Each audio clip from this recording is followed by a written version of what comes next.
১৯৭১ সালের এই দিনে তৎকালীন কুষ্টিয়া জেলার মেহেরপুর মহকুমার বৈদ্যনাথ তলার আম্রকাননে গঠিত হয় স্বাধীন বাংলাদেশের প্রথম সরকার, মুজিবনগর সরকার।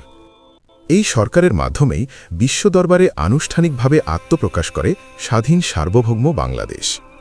জাতির পিতা শেখ মুজিবুর রহমানের অবিস্মরণীয় নেতৃত্ব, দূরদর্শিতা ও স্বাধীনতার ঘোষণার ধারাবাহিকতায় এই সরকার গঠন ছিল মুক্তিযুদ্ধের একটি কৌশলগত ও ঐতিহাসিক পদক্ষেপ।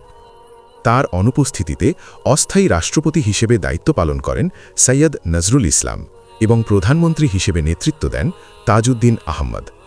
তাদের সঙ্গে জাতীয় ৪ নেতা ও বীর মুক্তিযোদ্ধাদের সম্মিলিত নেতৃত্বে পরিচালিত হয় মুক্তিযুদ্ধ।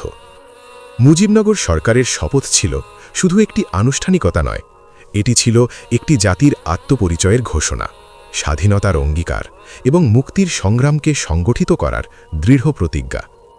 আজকের এই দিনে আমরা গভীর শ্রদ্ধার সাথে স্মরণ করছি বঙ্গবন্ধু, জাতীয় ৪ নেতা এবং মুক্তিযুদ্ধে আত্মদানকারী সকল শহীদ বীর সেনানীদের।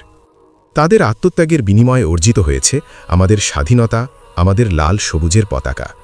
তাদের ঋণ শোধ করার নয়, কিন্তু তাদের আদর্শ ধারণ করে দেশপ্রেমে উদ্বুদ্ধ হয়ে একটি সমৃদ্ধ ও মানবিক বাংলাদেশ গড়াই হোক আমাদের অঙ্গীকার। জয় বাংলা, জয় বঙ্গবন্ধু।